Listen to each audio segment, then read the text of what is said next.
Então, conforme a Seren já colocou, né, eu vim trazer aqui hoje quais são as recomendações da OMS, as recomendações de saúde pública para o controle do tabagismo. E aí, para ilustrar essas recomendações, eu trouxe a experiência que a Secretaria Municipal de Saúde de Florianópolis vem desenvolvendo desde 2006. Eu queria já de antemão agradecer e dar os créditos dessa aula também para a Seren, né, foi ela que originalmente desenvolveu a aula que eu adaptei e vou ministrar aqui para vocês hoje. Então, para iniciar, alguns dados gerais relacionados ao tabagismo. A gente tem o tabagismo hoje como sendo responsável por cerca de 5 milhões de mortes por ano no mundo inteiro. Só no continente americano são 1 milhão de mortes e aqui no Brasil cerca de 200 mil. Esse número vai continuar aumentando progressivamente, né? Tem-se uma previsão de que em 2030 esse número de mortes chegaria a 8 milhões. E é por isso que é necessário tantos esforços em termos de saúde pública para controlar essa epidemia. Muito se fala no crack, né, como sendo uma epidemia. Na verdade, o que é uma epidemia, segundo eu aprendi? Se eu estiver errada, vocês me corrijam. É quando uma doença está presente nos 5 continentes com uma prevalência muito alta. O crack, que tanto é mencionado hoje, ele tem uma prevalência muito baixa. E tem alguns continentes em que nem é significativo o uso do crack naquela região. Então, ao contrário do que a mídia veicula muito, o crack hoje, em termos de substâncias psicoativa, não é a grande epidemia que a gente tem. Ela continua a ser o tabaco e o álcool, que são as 2 maiores causas de mortes evitáveis no mundo inteiro. Né? Talvez o fato aqui é que não mate tão rápido como se diz que o crack mata, né? Ou que não tenha um comprometimento social tão grande o uso do cigarro como o uso do crack acaba trazendo para o usuário. Mas em termos de epidemia ou pandemia, esse é o quadro que a gente tem. 50% dessas mortes são prematuras, entre a faixa dos 45 e 54 anos, faixa que as pessoas ainda estão produtivas, ainda estão... hoje em dia, cada vez mais as pessoas estão tendo filhos mais tarde, então pessoas dessa faixa etária têm filhos jovens, ainda crianças que ainda precisam dos pais por perto. Durante o século XX, então, foram 100 milhões de mortes que poderão chegar a 1 bilhão. Então, por que o tabaco mata tanto? Porque ele é fator de risco para mais de 50 doenças, metade delas incapacitantes ou fatais. É a maior causa evitável de mortes e invalidez, de doenças, invalidez e mortes prematuras. Causa 85% dos casos de câncer de pulmão, 30% de todas as mortes por câncer, 30% das doenças cardiovasculares, 50% dos fumantes vão desenvolver uma doença tabaco relacionada. Isso significa que o cigarro ou os produtos derivados do tabaco, se usados de acordo com a recomendação do seu fabricante, vão levar ao adoecimento e morte de metade dos seus usuários. Então a gente está falando de gente pra caramba mesmo. Né? Além do que, isso gera um enorme gasto em termos de saúde pública, 6 a 15% dos gastos totais de saúde são pelas doenças tabaco relacionadas e 4% dos gastos pelas incapacidades que elas provocam. Então tá aí um gráfico para vocês verem ainda um outro viés dessa problemática, que é o viés social. A gente tem aqui em verde um panorama das mortes acumuladas no mundo, em amarelo nos países em desenvolvimento e em azul nos países desenvolvidos. Então vocês veem que a curva é mais ascendente nos países em desenvolvimento, porque é onde se usa mais tabaco, do que nos países desenvolvidos. Pode passar o próximo, por favor. Então aí, só para a gente resumir, o tabaco é realmente o inimigo número 1 da saúde pública pela OMS, porque ele mata mais que a soma das mortes por AIDS, malária, tuberculose, crack, cocaína e heroína em conjunto, e ele isoladamente é a maior causa de mortes evitáveis no mundo inteiro. A segunda é o álcool e a terceira é o tabagismo passivo. Então a gente está falando aqui hoje de duas, né, o tabagismo ativo e o tabagismo passivo, das maiores causas de mortes evitáveis no mundo inteiro. Pode passar, por favor.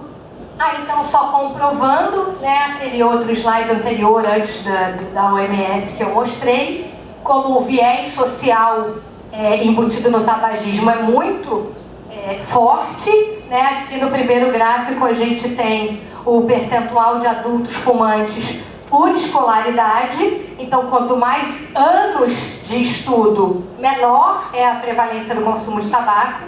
E aqui por renda. Quanto maior a renda, menor também é a prevalência. E aí vocês veem que a curva é mais significativa no gráfico da escolaridade do que da renda. Então o estudo parece ser um fator que interfere ainda mais do que a renda. Então isso aqui comprova que falar de tabagismo não é só falar do problema de saúde, é falar do problema social e econômico muito significativo que a gente tem que adressar também. Pode passar, por favor. Além disso, o tabagismo é considerado uma doença pediátrica. 90% dos fumantes iniciaram esse consumo antes dos 19 anos. 50% daqueles que experimentam quando criança ou adolescentes se tornaram fumantes na vida adulta, né? E a OMS estima que por dia cerca de 100 mil crianças viram fumantes regulares no mundo inteiro. Então isso faz com que as nossas crianças e adolescentes sejam um dos alvos preferenciais da indústria de tabaco. Porque lembra, é uma indústria que produz, né, um produto que vai levar ao adoecimento e óbito de metade dos seus usuários. Então essa indústria precisa investir em quê? Novos usuários, para manter o seu negócio funcionando. E quem melhor seriam os novos usuários do que as crianças e adolescentes, que estão loucos para experimentar alguma coisa, que querem uma coisa nova, querem entender até onde podem ir, né? Então, criança passando para adolescente, o pré-adolescente está naquela fase de testar os limites, de saber o que ele pode, saber o que ele não pode, né? Está procurando alguma coisa que o ajude a pertencer a um grupo, quer modelar o comportamento dos mais velhos. E aí a indústria vende tudo isso para eles, a gente vai ver daqui a pouquinho melhor isso quando falar da propaganda direta e indireta, junto com o produto. E eles ainda acabam comprando, como a gente vê ali naquele último dado. Pode passar, por favor. Falando então especificamente daqui de Florianópolis, né, o porquê em 2006 se adotou essa estratégia de saúde pública de criar um programa de controle de tabagismo no município. Naquela época, nós tínhamos um dado de 2003, nós tínhamos uma prevalência de 21,4% de fumantes, acima da média nacional, que naquela época era 18,8%. Lembrando que nessa época, o Brasil já tinha um programa de tabagismo consolidado, né, há algum tempo, dentro do Instituto Nacional de Câncer, né, o braço do Ministério da Saúde, e que já tinha contribuído para essa significativa queda em termos de prevalência no Brasil. Poucos anos antes, essa prevalência chegava a 34%. E aí ela caiu para 18,8%. Mesmo assim, naquela época, Florianópolis ainda constava, junto com as 3 capitais aqui do sul do Brasil, acima da média nacional. Pode passar? Uma outra pesquisa de 2004, feita com adolescentes escolares, mostrou que aqui em Florianópolis, os adolescentes na faixa de 12 a 15 anos, 31% já haviam experimentado nos últimos 30 dias cigarro e 11,6% já fumavam correntemente. Pode passar? Então, com isso, né, e com um pouquinho de pressão, a Secretaria Municipal de Florianópolis resolveu iniciar o seu programa de controle de tabagismo, cujo primeiro passo foi a contratação da doutora Selen para trabalhar no município e alavancar essa iniciativa, com o objetivo de reduzir o percentual de fumantes e, consequentemente, de doenças tabaco relacionadas e gastos com saúde no município de Florianópolis, através da implantação sistemática das políticas de controle do tabagismo que vinham já mostradas na Convenção Quadro de Controle do Tabaco. A Convenção Quadro foi o primeiro tratado internacional para controle do tabagismo, em que vários países assinaram e depois regulamentaram essas ações. O Brasil foi um dos primeiros a assinar e um dos últimos a regulamentar, não é regulamentar a palavra, agora eu me esqueci, mas aprovar, né? Mas, finalmente, quando isso aconteceu, já o município de Florianópolis trouxe essas estratégias da Convenção Quadro para tentar efetivá-las na prática. Essas estratégias foram sumarizadas pela OMS no Empower, tá? Que seria, então, o passo a passo que um programa de controle do tabagismo deveria seguir para conseguir atender, abarcar a todos os vieses dessa problemática. Pode passar. São 6 medidas, então, quando eu disse passo a passo, eu não quero dizer que elas precisam ser seguidas uma em seguida da outra, né? Não tem assim um encadeamento ou uma sequência, tanto que vocês vão ver que aqui em Florianópolis a gente fez um pouco diferente. Mas a primeira delas, o M, então, seria o monitoramento, monitorar o consumo de tabaco entre jovens e adultos. O P, então, é o proteger a população através da legislação, através de legislação de ambientes livres de cigarro, lembrando aqui do tabagismo passivo como a terceira causa de mortes evitáveis. O O, oferecer ajuda para quem deseja parar de fumar, que está ali no artigo 14 da Convenção Quadro. A proteção à população através dos ambientes livres de cigarro está no artigo 8º. O W é de warn, alertar sobre os perigos do tabagismo, então está sempre fazendo campanhas e conscientizando a população, está no artigo 11 e 12 da Convenção Quadro. O E, então, é de enforce, que é fazer cumprir a legislação existente acerca da proibição de propaganda, acerca de ambientes livres de cigarro também. E a última medida, o raise, é aumentar a taxação dos produtos derivados do tabaco e coibir o mercado ilícito. Ontem eu escutei uma coisa que me deixou muito triste, de uma pessoa até muito conhecida nossa, que se você ouvisse ia ter voado no pescoço. Essa pessoa disse que o programa de tabagismo não funciona, né? E aí eu, passada a vontade de voar no pescoço da pessoa, parei para pensar que talvez ela estivesse pensando que o programa de tabagismo é só fazer tratamento do fumante. Que, como vocês veem aqui, é só uma das medidas de controle do tabagismo. Realmente, não adianta só fazer tratamento do fumante se a gente não arrumar um jeito de dar conta das outras medidas. Porque, afinal de contas, o tabagismo, o uso de tabaco ou de produtos derivados do tabaco, não é só um problema de saúde.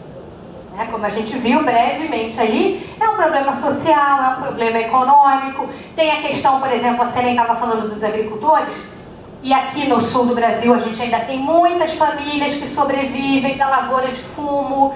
E aí, para você conseguir que essas pessoas troquem a produção por alguma outra, tem que ter alguma iniciativa do governo de dar algum fomento para essa substituição de cultura.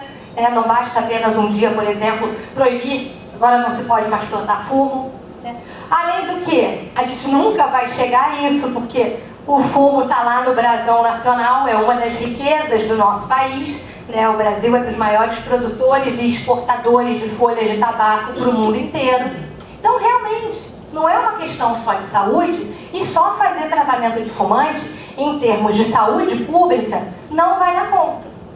Mas qualquer um de vocês aqui, e eu vejo caras bastante conhecidas, que trabalhem com grupos de fumantes nos seus serviços ou nas suas unidades de saúde, sabe que uma pessoa que a gente conseguir ajudar a parar de fumar com aquela ação de tratamento do fumante, já vai trazer um benefício muito grande para aquela pessoa, para a família dela, para quem ela convive, Então eu discordo da afirmação dessa colega, primeiro porque falar de controle de tabagismo não é só falar de tratamento do fumante, e falar de tratamento de que tratamento de fumante não é efetivo é não conhecer também vários estudos que mostram como essa intervenção ajuda a melhorar a qualidade de vida, diminuir o número de doenças e uma série de outros benefícios indiretos associados para a pessoa que faz o processo de parar de fumar. Mas enfim, esse foi um desabafo. Florianópolis começou, então, pelo tratamento do fumante, né? Na verdade, naquela época, era o que a gente mais sabia fazer.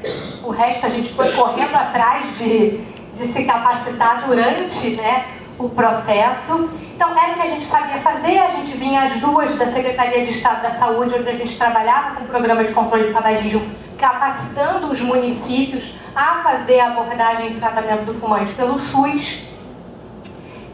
Naquela época, para a gestão de Florianópolis, era o que parecia mais interessante mesmo, né? Então, venham para tratar o fumante.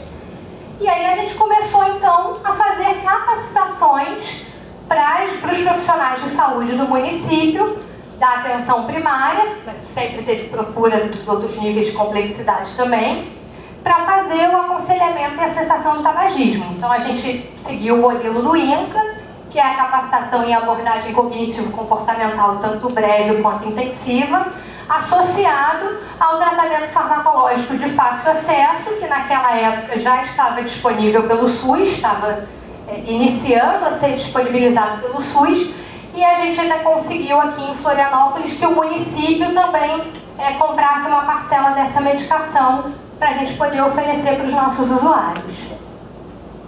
Então, falando um pouquinho, né, sobre essa abordagem do fumante, ela parte do princípio, então, que o tabagismo é uma doença, né? É uma dependência química, como a dependência do álcool e das outras substâncias psicoativas, né?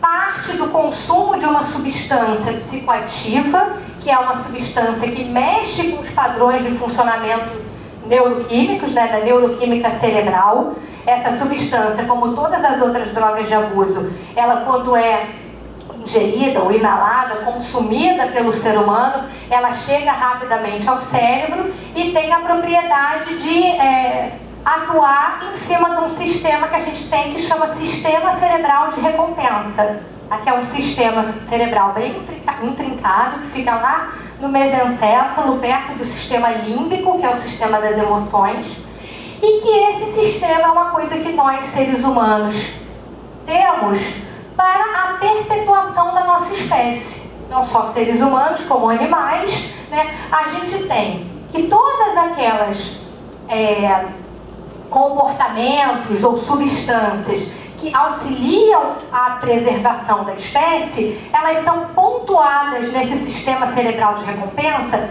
pela descarga de dopamina, que é um hormônio que dá uma sensação muito grande de prazer, relaxamento, alívio. Ah, que coisa boa! Que o ser humano compreende como prazer. Então, se eu estou com uma pessoa que eu gosto muito, né? Se eu me protejo do frio, se eu me refresco no calor, todas essas atitudes e comportamentos são pontuadas no meu sistema cerebral de recompensa com essa descarga de dopamina, que me dá a sensação de prazer, que me diz o quê? Oba! Faz isso de novo, porque isso é bom. Foi daí que surgiu, é daí que é a função do nosso sistema cerebral de recompensa. Só que a natureza nos deu, e a cultura, o engenho do ser humano, fez ele achar algumas substâncias desde o início dos tempos, dos primórdios, que a busca do ser humano por prazer é bem antiga, né? Fez ele encontrar certas substâncias que, quando ele consome, atuam exatamente dessa mesma forma, sem ser vinculada à sobrevivência da espécie. Aliás, muito antes, pelo contrário. Vamos dizer que são substâncias que podem, como a gente já viu aqui, levar a adoecimento e morte, mas que dão essa sensação de prazer. Então, por que as pessoas fumam? Mesmo sabendo que faz mal à saúde, com tantas campanhas sendo veiculadas pela mídia o tempo inteiro, com todo o conhecimento que elas têm, é por isso. Porque é bom, porque dá prazer. É o mesmo motivo pelos quais as pessoas bebem e usam droga. O ser humano não fica dependente de uma coisa que ele não esteja ganhando com aquele uso. Não esteja tendo uma coisa positiva, um prazer com aquilo. E o cigarro vem daí também, a dependência química, a base dela, vamos dizer, neurobiológica, é o prazer, que acaba também contribuindo para uma dependência psicológica. Porque a pessoa se acostuma a ter aquele prazer, aquela sensação de alívio, de relaxamento, quando, por exemplo, tem um dia difícil no trabalho, quando briga com o marido, com a mulher, ou com o chefe no trabalho, quando precisa comemorar alguma coisa para dar aquele up de prazer, né? Então, a dependência química, essa questão do prazer, faz com que a pessoa se acostume com essa sensação e acabe se utilizando dela para lidar com o seu lado emocional. Então eu fumo quando eu estou me sentindo triste ou sozinho para me animar, para me fazer companhia, mas eu também fumo quando eu estou alegre e quero comemorar alguma coisa, e eu também fumo quando eu estou sem fazer nada, porque fica com as mãos assim, tipo que não sabe o que fazer, falta alguma coisa e tal, fuma pelo hábito, que seria aí o terceiro componente da dependência do cigarro. As pessoas fumam todos os dias, acabam se habituando a ter aquele momento em que o cigarro parece que faz parte. Depois do cafezinho, depois da refeição, quando eu estou esperando o ônibus, né? Então, é uma dependência, então, que se manifesta por esses três aspectos, físico, psicológico e de comportamento, e que está lá catalogado desde 1997 no CID, como uma dependência dentro do grupo de transtornos mentais e de comportamentos decorrentes do uso de uma substância psicoativa, que é a nicotina. A grande menina dos olhos do cigarro é a nicotina. Dentre as 4.720 substâncias que o cigarro, que compõem o cigarro, a nicotina é a responsável pela dependência química. Então, se o cigarro não tivesse nicotina, ele não causaria dependência, porque ele não daria prazer. A pessoa ia fumar, não ia ter aquele estalo de prazer que chega no cérebro cerca de 7 segundos depois da primeira tragada, e não ia ter muita graça em continuar com aquele comportamento. Então, muitas das outras substâncias que são adicionadas ao cigarro, elas estão ali para facilitar a absorção da nicotina pelo cérebro do ser humano, para que esse processo seja cada vez mais rápido, mais efetivo, para que venha mais rápido a sensação de prazer e vicie mais rapidamente e com mais poder. Pode passar. Então a gente começou pelo tratamento do fumante, não só porque era o que a gente sabia fazer, mas porque já era uma recomendação de saúde pública muito importante, que todo profissional de saúde deveria abordar o seu paciente sobre a possibilidade de parar de fumar, se ele é fumante, né? Tem grau de recomendação lá em todas as diretrizes e guidelines aí para a questão do tratamento do tabagismo. E a gente percebia, né, que na verdade isso não era feito. Se o paciente fumava ou não, era um dado que acabava passando despercebido se aquele não era o motivo principal da consulta. Então, muitas vezes o diabético, ou o hipertenso, ou a mulher grávida, ou a mulher levando o seu filho com bronquite para fazer nebulização na unidade de saúde pela 10ª vez naquele mês, né? Porque eles estavam ali na unidade de saúde por um motivo bem determinado, não era abordada a questão do tabagismo, por mais que o tabagismo pudesse ter uma relação direta com aquilo que levou a pessoa à unidade de saúde. Então, o que a gente começou a fazer em primeiro lugar foi trabalhar a abordagem breve, né? Que todo paciente que chegasse na unidade de saúde deveria ser abordado sobre o seu hábito de fumar, independente do que ele tivesse feito ali, tivesse ido fazer ali, e por qualquer profissional de saúde na sua consulta de rotina. Então, registrar o tabagismo, também abordar e registrar no prontuário como se fosse um sinal vital, né? Perguntar para o sujeito se ele fuma e se ele quer parar de fumar, então passou a ser quase que essencial em qualquer consulta de rotina do profissional de saúde. Eu vou um pouco mais além, porque eu digo que, né, a gente estava trabalhando com profissionais da atenção primária em saúde. Então, estratégia de saúde da família, que provavelmente conhece toda, né, a população dali do território da unidade de saúde. Então, muitas vezes, você já sabe que essa pessoa fuma. Ou você já tem indícios pelo cheiro, pelo hálito, às vezes até pela voz ou pela aparência física mesmo da pessoa, ou pelas doenças que ela tem, pela queixa que ela está trazendo na unidade de saúde. Muitas vezes você já sabe que aquele paciente fuma, então não precisa perguntar: o senhor fuma? A senhora fuma? Dá para perguntar: quanto o senhor fuma? Quanto a senhora fuma? Parece boba a mudança da pergunta, mas quando eu pergunto quanto ao invés de se o senhor fuma ou não, parece que eu já estou passando uma mensagem assim: olha, eu sei que você fuma e eu não vou cortar os teus dedos por causa disso. Eu não vou dar de dedo na sua cara dizendo: ai, ai, ai, que feio que você fuma. Né? Eu já sei dessa tua condição, eu quero me apropriar melhor dela para poder te ajudar a lidar com isso.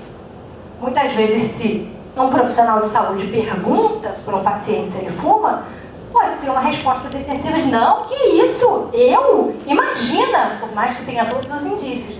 Simplesmente porque eu sei que ali na unidade de saúde não se espera que eu fume. Né? Se vai achar uma coisa feia e se vai dizer que eu tenho que parar de fumar. Então eu vou proteger o meu hábito. Não porque eu seja um safado, mas porque eu tenho uma dependência. E por mais que eu tenha um lado que saiba que eu preciso parar de fumar, ou que até deseje parar de fumar, eu tenho um outro lado que vai querer garantir a continuidade do hábito pelo prazer, pelas coisas boas que eu tiro dele. Né? Então, perguntar quanto o senhor fuma e aí oferecer ajuda para parar de fumar, parece ajudar mais do que perguntar diretamente se a pessoa fuma ou não. Pode passar? Então, a gente começou a trabalhar bastante a questão da abordagem breve, que é uma abordagem simples, né? O INCA chama ela de PAPA, né? E cada uma dessas letras tem um significado. Eu e a Sênia, a gente prefere trabalhar com os 5 A's, né? Mas que, na verdade, é a mesma coisa do que a abordagem do Papa. O primeiro A, então, é abordar, perguntar quanto ao uso de tabaco com esse sujeito que está na sua frente. O segundo é aconselhar através de uma mensagem clara e personalizada. Isso é o principal.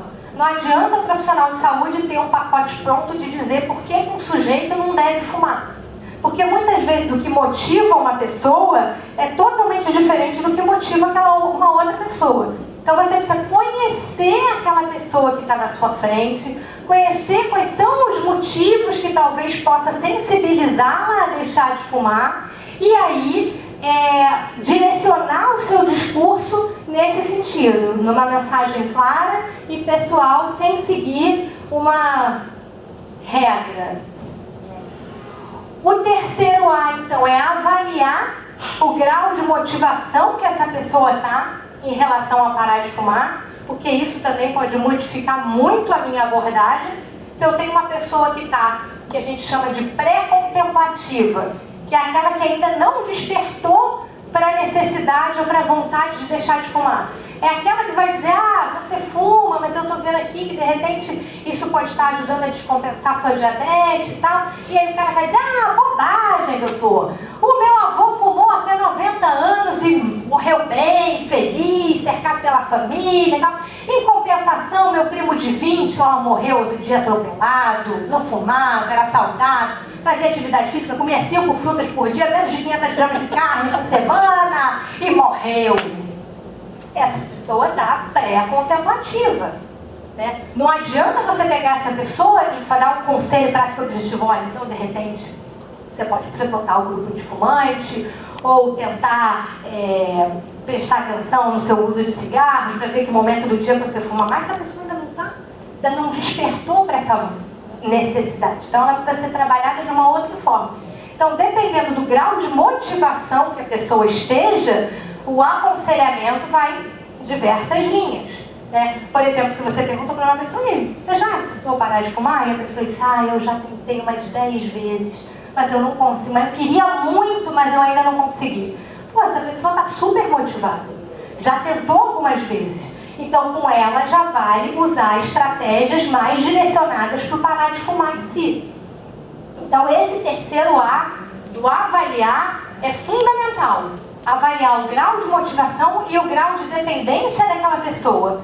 Porque também você consegue, né, com algumas perguntas simples, avaliar se a pessoa tem uma dependência mais ou menos grave da nicotina, para saber se ela vai precisar ou não, por exemplo, de utilizar um apoio medicamentoso nesse momento. E isso também é importante para você não queimar a etapa. De repente, com um dependente grave de nicotina, essa pessoa que já tentou várias vezes e ainda não conseguiu, talvez ela tenha uma dependência física muito alta, que faz com que ela tenha sintomas de abstinência muito característicos e não consiga ficar sem o cigarro. Talvez não valha a pena insistir com ela mais uma vez sem usar a medicação, né? Então, é muito importante essa avaliação também. O quarto A é o assistir ou preparar, é o momento de conduzi-lo nesse processo, né, de passar as estratégias práticas do que funciona ou não dentro do grau de motivação que a pessoa está. E o quinto é o acompanhamento, né? A gente sabe que 85% dos casos das pessoas que deixam de fumar, elas acabam tendo recaída se não tem um acompanhamento, um seguimento desse processo. Então não basta só auxiliar a pessoa a deixar de fumar, tem que desenhar com ela também um acompanhamento desse processo. Pode passar, por favor? Essa abordagem mínima eleva a taxa de abstinência para 13,4% se ela for feita em menos de 3 minutos numa consulta, e para 16% se ela for a abordagem breve, que é aquela que leva 3 a 10 minutos da consulta. Então, assim, é um importante impacto em termos de saúde pública para pouco tempo e pouco custo que se leva nessa estratégia. Então, ela deve ser repetida a cada consulta. Se a gente for parar para avaliar esses números, por exemplo, com quantos por cento das pessoas que desejam parar de fumar, que conseguem sozinhas, sem nenhum tipo de apoio, essa porcentagem é de 3%.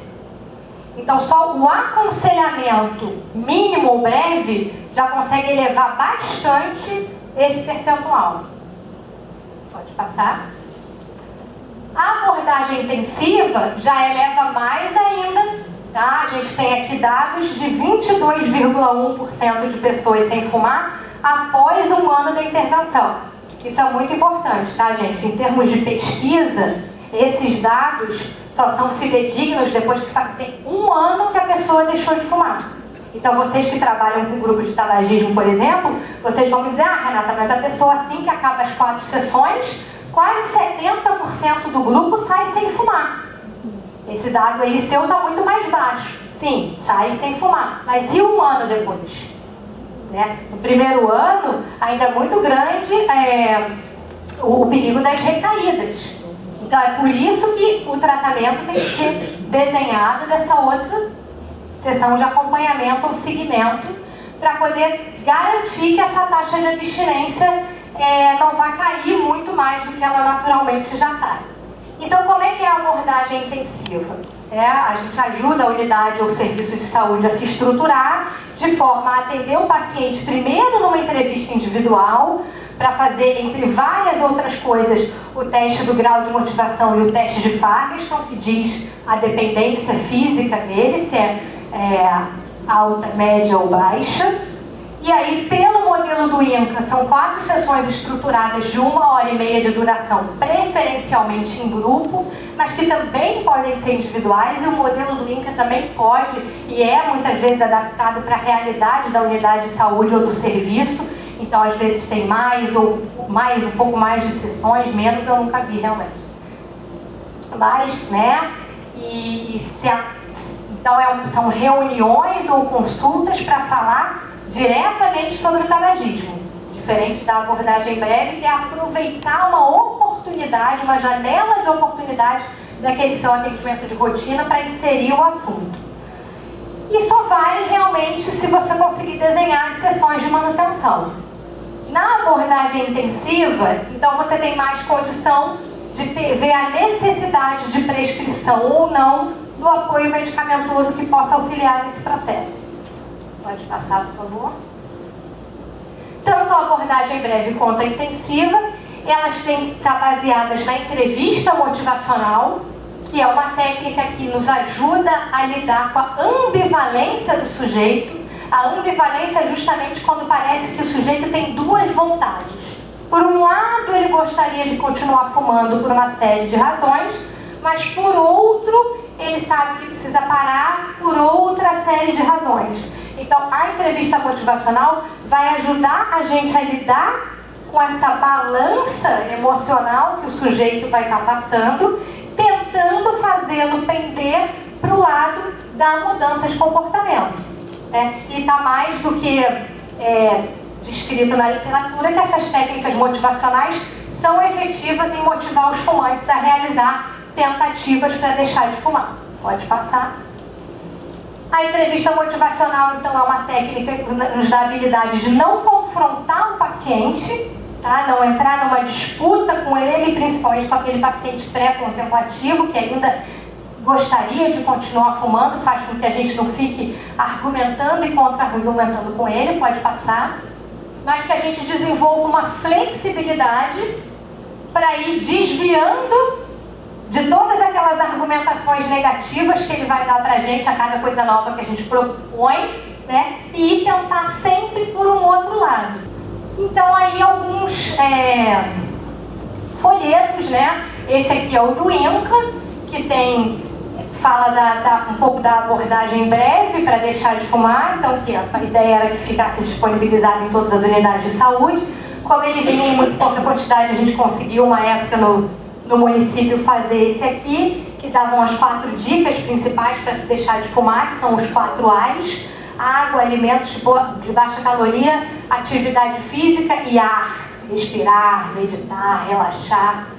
No ano de 2011 também a gente fez um calendário com a ideia de que, se são necessárias múltiplas tentativas para deixar de fumar, tente uma vez a cada ano. Isso é uma recomendação de saúde pública da Inglaterra, que a gente viu uma vez de um congresso, se não me engano. Tente uma vez por ano, mas faça uma tentativa séria, não é aquela tentativa do dia 31 de dezembro, não, do oba-oba, que todo mundo diz, eu vou parar de fumar. Fazer uma tentativa significa você se planejar e se preparar para aquilo com propriedade pelo menos uma vez por ano. Pode passar, por favor? Aí eu trouxe alguns resultados que o nosso programa de tabagismo aqui no município de Florianópolis conseguiu de 2006 até 2014. Continua, apesar de eu e a Sênia já não estarmos mais à frente dessa iniciativa, ele continua acontecendo. Então, falando do tratamento intensivo nesse período de 8 anos, 11 mil e poucas pessoas participaram daquela entrevista individual. Daquelas pessoas, 9 mil e alguma coisa iniciaram o tratamento das sessões, então 80% das pessoas iniciou. 51% das pessoas completou o tratamento, as 4 sessões. E aí, dessas pessoas que iniciaram o tratamento, 53% saiu sem fumar na 4ª sessão, tá? E 78% precisou de algum tipo de apoio medicamentoso nesse processo. É lógico que, se eu for ver das pessoas que completaram as 4 sessões, a porcentagem é muito maior. Então, isso significa que é um pouco como a Sênia disse, né? Não é um passe de mágica. Você vai ter que se submeter a esse tratamento sessão por sessão para ele ter mais chance de dar certo. Não é como uma intervenção única que vai resolver o problema. E para esse 53% não cair vertiginosamente, o que precisa é, depois dessa 4ª sessão, continuar desenhando o acompanhamento à manutenção. Pode passar, por favor? Então, falando das outras estratégias, paralelo ao tratamento do fumante, a gente sempre foi trabalhando na conscientização, no alerta, no warning sobre os perigos do tabaco. Fazendo campanha, aproveitando a mídia em todos os momentos que a gente podia, principalmente nos momentos das datas pontuais, que é o 31 de maio e o 29 de agosto, que é o Dia Nacional de Combate ao Fumo, o 29 de agosto, e o 31 de maio, o Dia Internacional de Combate ao Fumo. O dia 27 de novembro, do câncer, também a gente aproveitava para fazer bastante campanha.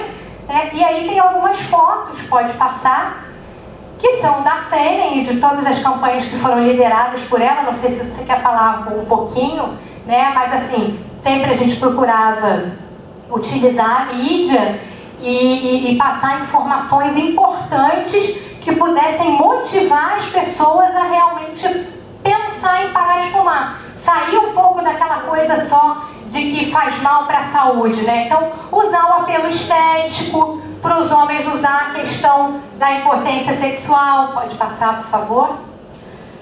Trabalhar com crianças e adolescentes também, principalmente no sentido do quanto eles estão sendo manipulados por essa indústria. E se adolescente quer liberdade, quer transgredir, quer poder fazer o que bem dá na cabeça dele, na verdade ele está se tornando prisioneiro de alguma coisa quando ele desenvolve a dependência. Pode passar. Com os adolescentes, trabalhar a questão ecológica também ajuda muito eles, principalmente como quanto mais a indústria vai desenvolvendo estratégias para atingir mais o público infanto-juvenil, como, por exemplo, colocar aditivos no cigarro para que eles fiquem com mais gosto de bala, vender ali na padaria junto com a bala, chiclete, chocolate. Então, quanto mais a indústria investe no público, a gente, como saúde pública, tem que correr atrás e desenvolver estratégias que possam ajudar a proteger aquele público-alvo também. Pode passar. A mulher sempre foi um público-alvo da indústria também, principalmente pela questão do glamour, né, do mito que se vende para as meninas mais jovens de que fumar emagrece ou ajuda a se manter magro, né, e o apelo estético que ainda tem, né, já foi mais forte. Então, pode passar o próximo, por favor.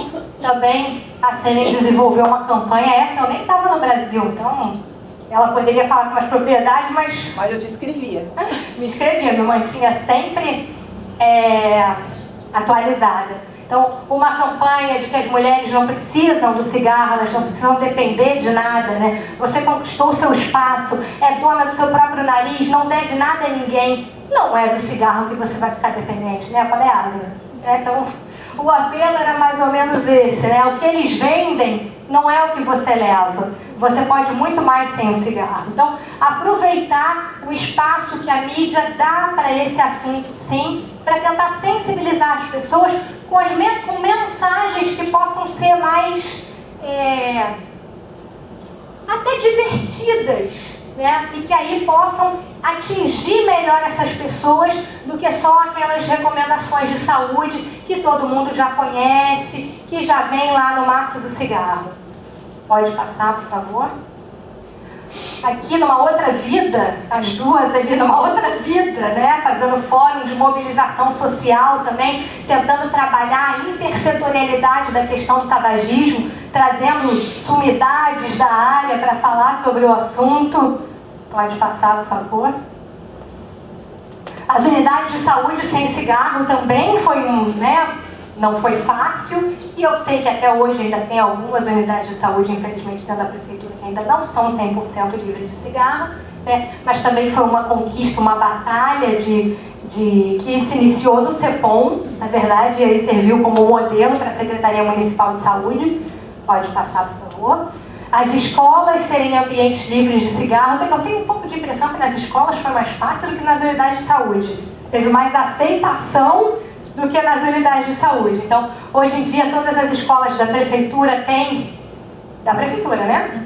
Tem esse símbolo aqui na porta de que são unidades 100% livres do cigarro e que era uma vontade dos próprios estudantes, dos próprios adolescentes. No Vídeo Escola. Através do Vídeo Escola. Pode passar. E aí, de 2006 a 2008, a gente estava trabalhando bastante com o tratamento do fumante, com campanhas, e aí não, mas precisa ir mais além, não é só isso que vai dar conta, e a gente começou um forte movimento para conseguir aprovar uma lei municipal de ambientes livres de cigarro. Já existia a legislação federal de 1996, que é a Lei 9294, que era uma lei muito frágil em termos de ambientes livres de cigarro, porque ela permitia que qualquer ambiente fechado coletivo tivesse um fumódromo. E a gente já sabia, nessa altura, de que isso não era uma recomendação de saúde pública viável, porque isso também contribuía para...